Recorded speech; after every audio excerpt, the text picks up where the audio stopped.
describe for people that don't know the difference between hemp and the subject of many of the Colorado and Washington state ballot initiatives, marijuana. What's the difference between the two?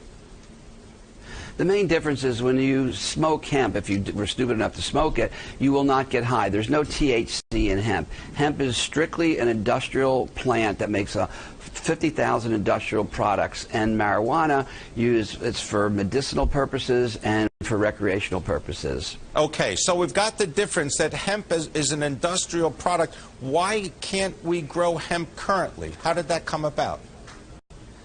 You know, that's a real good question. It is totally absurd that American farmers cannot grow hemp. This product is amazing what it can do in a whole range of areas. And they made it illegal. I don't know if it's true or urban legend, that the reason marijuana was illegal is the real target was industrial hemp. Because you can make the hemp plastics, competing against some guys that were in the big business of plastics. The hemp paper is much more easily available, and it was competing against Hearst's big paper concerns. So they lumped it all together with marijuana, and that's how it became illegal. Not because marijuana was making people high and they didn't like it. It was because the target, the real target, was industrial hemp with its many applications. All right, so hemp gets caught up in the same net and put under the same jurisdiction as marijuana. Let's fast forward now to the Farm Bill, which the President just signed in Michigan, allowing states that have laws regarding hemp production, industrial hemp production and growing, that it is now consistent with federal law. What does that tell you about the direction of federal law? Well, that is an unbelievable moment in the history of industrial hemp. We are about to start a clean American industrial revolution with the passage of the Farm Bill. So we don't have to import massive amounts of hemp protein or hemp fibers or hemp fabrics or hemp seeds from China and Canada and Romania and Russia. We can actually grow it here, and the economic benefit is going to be in the billions of dollars to Americans. All right. Now, Bruce, tell us, what is Hemp Inc.? Hemp Inc. is a publicly traded company that focuses on industrial hemp and all the varieties of products that you can make with it. We have a lot of different divisions. We have our nutritional division, which makes, hemp seeds and hemp protein are classified as superfoods. So we have those. We have hemp textiles. I'm wearing a hemp t-shirt. This is hemp rope. I'm wearing shoes made by Adidas. So do you offer consulting services based on your experience and knowledge in this industry? Is that the focus of Hemp Inc. right now?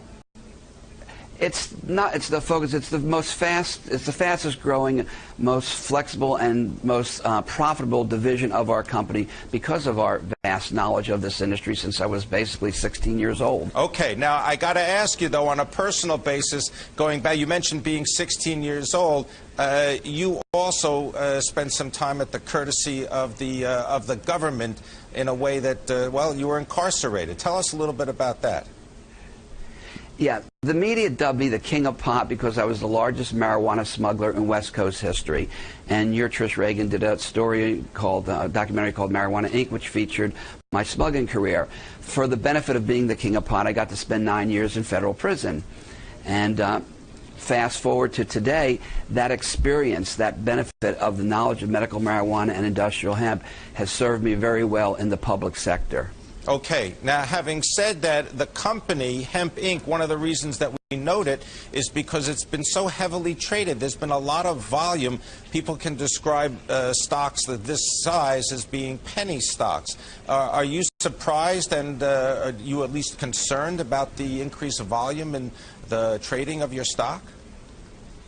Not really. There's 32 publicly traded companies in the medical marijuana and hemp. We're the only hemp guys out there. And if you look at 5 years ago when I started the first publicly traded company in this sector, Medical Marijuana Inc., we had a spike. We had a runaway stock then. And if you look at every spike that happened because Eric Holder said they're not going to bother the states because the elections were coming, it legalized it in 2 states. Sanjay Gupta came on and was a proponent for medical marijuana. Each of those things causes a spike in all of them. We all go spike up the same time, and then we come down, level off, a typical market correction. So if you look at the spikes, they went higher and closer together until January 2nd of this year. We hit what's known as a tipping point. The lights went on in America, and they said, this industry is here to stay, and it is just a feeding frenzy for all 32 of the medical marijuana and hemp stocks. Would you be a long-term investor? I mean, obviously you work for the company, it's your company. You're going to hold on to your stock for a while?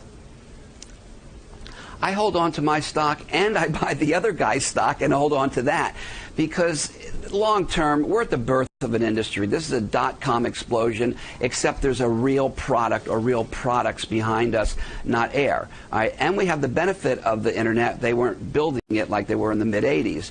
So this is a long term. We have about 4 years of massive growth, a long-term sustained growth curve, and about 3 years of consolidation. That's my take on it.